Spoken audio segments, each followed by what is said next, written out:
So I spoke to a former director of NYSC about this copper and what he thinks might be her fate in the light of what she said about President Tinubu.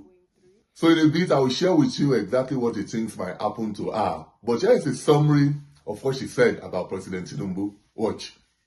I genuinely feel so overwhelmed, and I feel like if a lot of Nigerians come out and start speaking on what we are actually going through, then maybe changes will be made in the government. Don't you guys think? And this video, I just want to say to our president, I don't know if there have been any other president that is terrible, but you are such a terrible president.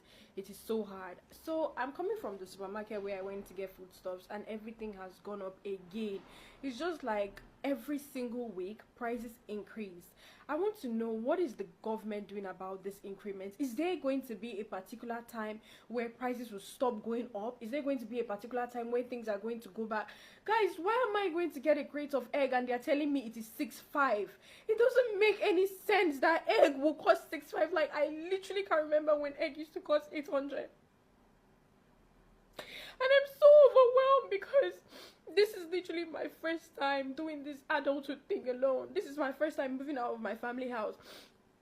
This is my first time living by myself. And not just that, after I left the supermarket and I got home, my security is bringing NEPA bill, and NEPA bill has gone up by 2 times. Like, it's insane. I can't keep up with these bills. I am so overwhelmed and I'm so exhausted. Every single money that I have been making, I'm using it to pay bills. I don't even get to live properly. The craziest thing was, you want to go out to a certain location with your friends, and Uber is about 25,000. Like, even Uber, that we can't even take Uber. It is crazy. Like, why are things so expensive? And let's not even Lagos stinks. Lagos smells like shit. If you say, okay, I want to take a walk, I'm depressed, let me just take a walk, you can't even take a walk. Like, the place smells like crazy. Why does an entire state smell like this? And what is the government doing about the bad smell? Everything is just so overwhelming. You want to start up a business, and now you have to take a loan to start up a business, and the loan, you don't even know if you can actually repay it, because the business, I don't know, I'm just so tired. Like, why is no one saying anything about it? Being an NYSC copper, there's nothing beneficial about this whole NYSC thing. The money I spend on transportation is just more than the alawi the government gives me. Like, it doesn't, I can't keep up. Like, I'm so tired of this bill and I can't keep up. I am overwhelmed and I'm tired, I'm exhausted. Now, less than 24 hours after she posted that video, the video went viral. I'm so overwhelmed, and of course caught the attention of officials of the NYSC in Lagos, who called her to say this. So guys, yesterday I made a video talking about the Nigerian government and how terrible President Tinubu is, and I was crying in the video.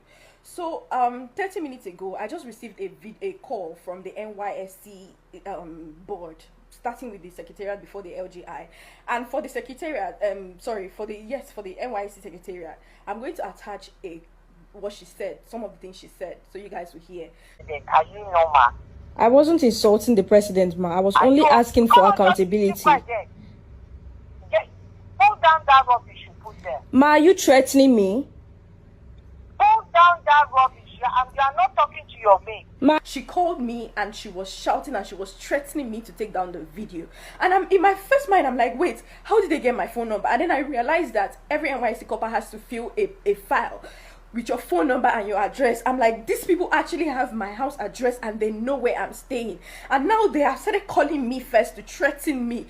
It is so bad that you can't even just speak up about the government because they feel like they have chains to hold you. You're already calling me to threaten me. And this is, I will literally attach what she said so you guys can hear. She was telling me that I was insulting the president. I never insulted the president. I said he's terrible. That is not an insult. It is a statement, and I did not go on and start saying, oh, Tinubu, you're this, you're that. I just said he's a terrible president. And it's okay for a government, for a body to identify that, okay, this person is actually terrible at their job. So why is it a problem that the NYSC government, NYSC secretariat, or NYSC board will call me to threaten me? But there are concerns among many Nigerians that she might be expelled from the NYSC, which is something the senior special advisor to the president of media and publicity, Temitope Ajayi, seems to be suggesting. Citizens can abuse a living day out of their president or any public official. It is normal, but a core member violated our oath and code of conduct here. This is capital punishment under NYSC. You can't abuse the country you are serving as a core member under any guise, and the symbol of sovereign authority, which is the president. She should be punished to the full extent, not just warning. She chose to be silly, then she should face the consequences. Now, with due respect to the president's aide, this comment right here is an ignorant statement from a man who just wants to be seen as doing his job. I call it ignorant because the core member violated no oath or code of conduct. I have painstakingly perused the NYSC bylaws, and there isn't any law or policy that she seems to have violated. So obviously, the president's media man doesn't know what the heck he's talking about. However, I came across a law which I think is what the president's media man and the NYSC official who called the lady to scold her seems to be relying on. And of course, this law can be found in section 18 of the NYSC bylaws, which provides as follows.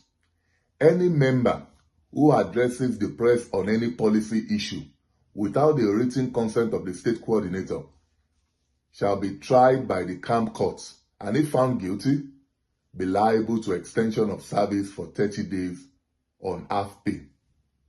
So as far as I can see, she did not address the press, she merely just went on social media to ventilate her frustrations. So the idea that she committed a crime by doing so is at best laughable. But even on the strength of the NYSC bylaws, it still doesn't come close to what the president's aide was advocating in this post. Clearly, that law cannot apply to her for obvious reasons. I know the NYSC tends to see social media as an extension of the press, but as you have just seen, there is no mention of social media in that section. And as they like to say in Rivers State, now to the behavior of our NYSC headmistress.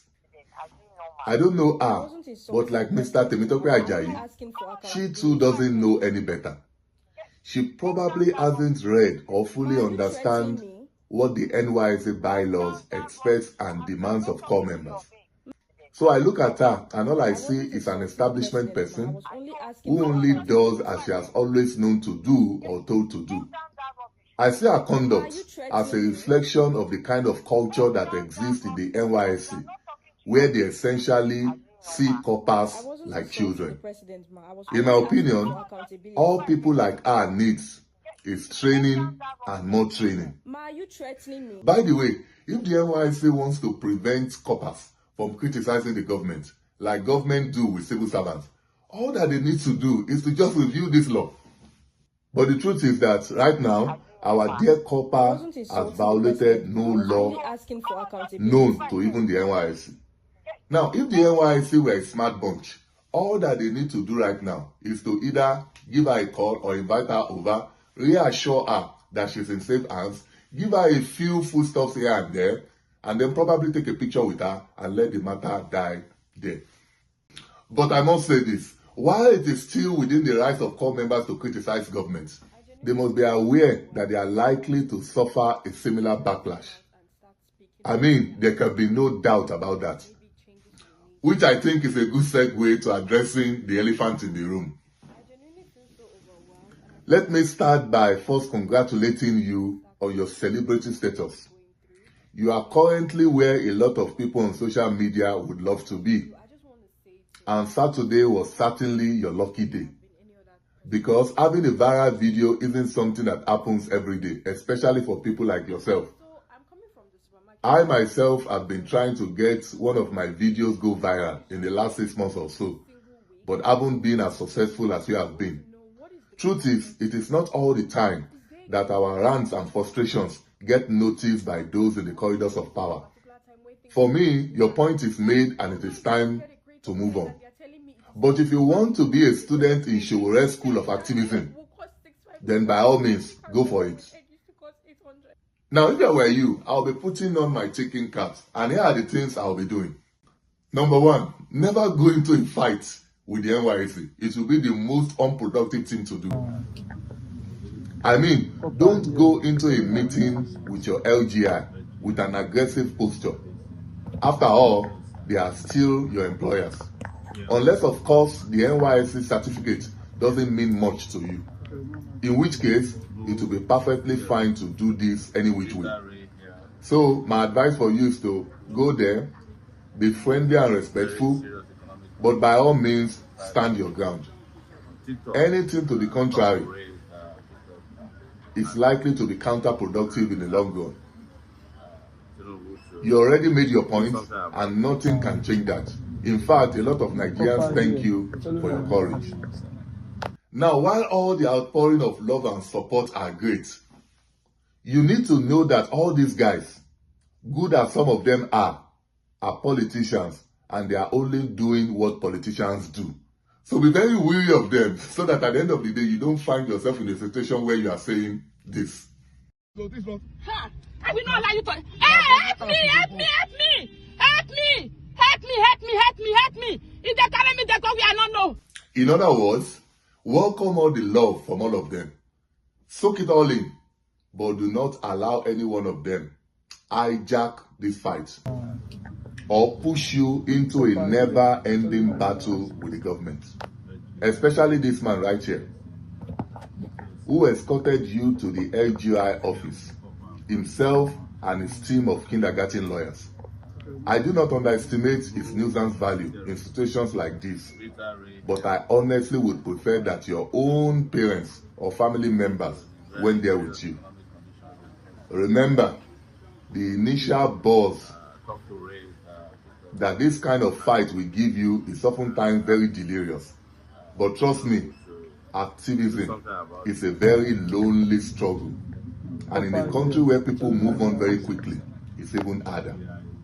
So here's the good news. The former director at the NYSC I hinted I spoke to earlier on at the outset told me she would not be expelled, essentially saying there will be no consequences for her actions.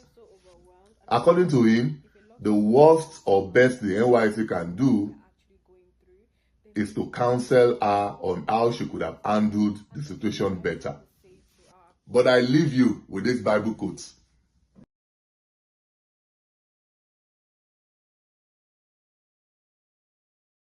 And I hope you take it very seriously. If not, don't be surprised if you have this man come knocking at your door.